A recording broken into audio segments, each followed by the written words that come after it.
Bienvenue à toutes et à tous. Aujourd'hui, on plonge dans le Bushido, la fameuse voie du guerrier japonaise.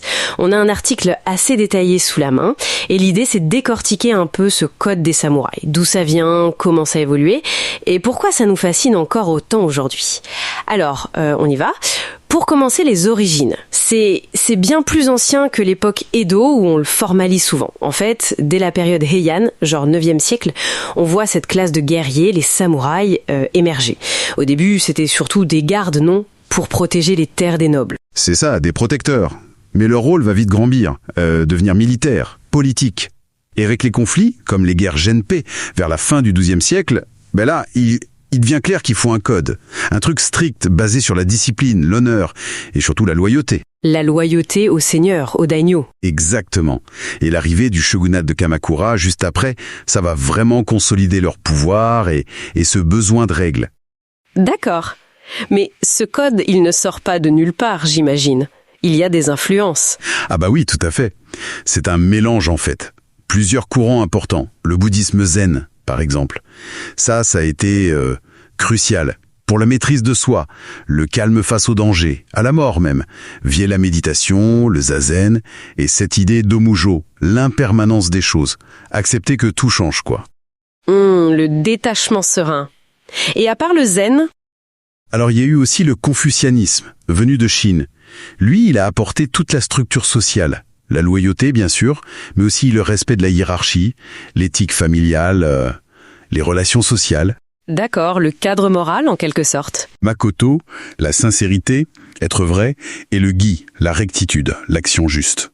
Donc, zen, confucianisme, shintoïsme, c'est vraiment un tissage complexe. Voilà, ces trois courants s'entremêlent pour former plus qu'un code discipline, un mode de vie complet pour le samouraï. Et il y a des figures qui ont marqué cette histoire, j'imagine. Des noms importants. On pense à Minamoto no Yoritomo, au XIIe siècle, le fondateur du premier shogunat. Il a structuré la classe samouraï. Oui, Yoritomo a été fondamental pour l'organisation. Et plus tard, bien plus tard, il y a Tokugawa Ieyasu. Lui, début XVIIe siècle, il instaure la paix de l'ère Edo. Et ça, c'est un tournant majeur. Ah oui, pourquoi un tournant ? La paix, c'est plutôt positif, non ? Oui, mais ça change le rôle du samouraï. Moins de guerre, donc leur fonction évolue. Ieyasu va beaucoup pousser pour l'éducation, la culture, la moralité. Le samouraï devient aussi un lettré, un administrateur. D'accord. Le Bushido s'adapte en fait ? L'accent se déplace un peu. Exactement. Moins sur la seule prouesse guerrière et plus vers le perfectionnement de soi, l'éthique, l'administration. Et il y a aussi ces figures presque mythiques. Miyamoto Musashi, l'escrimeur légendaire. Son livre des 5 anneaux, c'est toujours étudié en stratégie, non ? Absolument. Un classique. Et puis il y a Yamamoto Tsunetomo, avec le Hagakure, un recueil de pensées parfois assez radical sur le devoir, le sacrifice, la mort. C'est plus controversé, disons.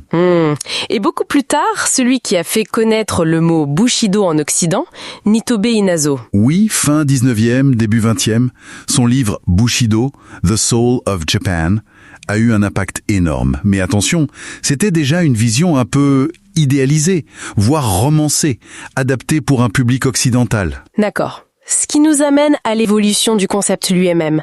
Ça n'a pas toujours été la même chose, ce Bushido ? Ah non, loin de là. Comme on disait à l'époque féodale, c'est un code guerrier, très pragmatique.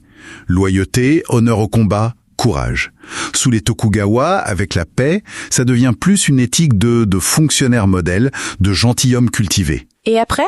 Avec l'ère Meiji, fin 19e, on abolit les samouraïs. C'est la fin du Bushido. Eh bien, paradoxalement, non. La classe est abolie, oui.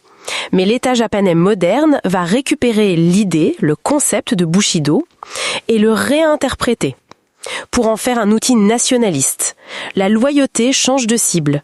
Ce n'est plus le daimyo, mais l'empereur et la nation. Ah oui, c'est une sacrée transformation. Et une récupération qui a eu des côtés sombres. Carrément. Cette version nationaliste, elle a été poussée à l'extrême dans les années 30 et 40.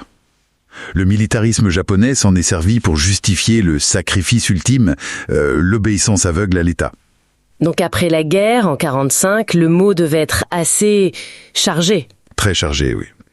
Il y a eu une période de rejet, de critique, mais petit à petit, certaines valeurs associées, une fois un peu nettoyées de l'idéologie militariste, ont survécu, ont refait surface sous d'autres formes, plus pacifiques. Et c'est ça qui est fou, on en voit encore l'héritage aujourd'hui. Absolument. Dans le monde de l'entreprise, au Japon par exemple, on parle souvent de cette éthique du travail, de la loyauté à la boîte, d'une certaine attente de l'intégrité. C'est vrai. Et dans l'éducation aussi peut-être. La discipline, le respect, oui, le respect des aînés, des professeurs, la valeur de l'effort acharné. Ça reste des marqueurs culturels forts. Et puis, à l'international, c'est hyper visible via les arts martiaux. Le kendo, le judo, l'aïkido. Ah oui, bien sûr. Ils enseignent pas que des prises. Non, ils transmettent aussi un état d'esprit, des valeurs morales. Respect, contrôle de soi, discipline. Largement inspiré du Bushido. Sans oublier la culture populaire. Le cinéma, les mangas, les jeux vidéo. Ghost of Tsushima par exemple. Ça continue de faire vivre cet imaginaire. Même si c'est souvent romancé, comme vous disiez. Oui, l'imaginaire est puissant. Mais ce qu'il faut vraiment retenir, je crois, c'est que le Bushido, ce n'est pas un bloc de marbre immuable. C'est pas une doctrine figée. C'est ça.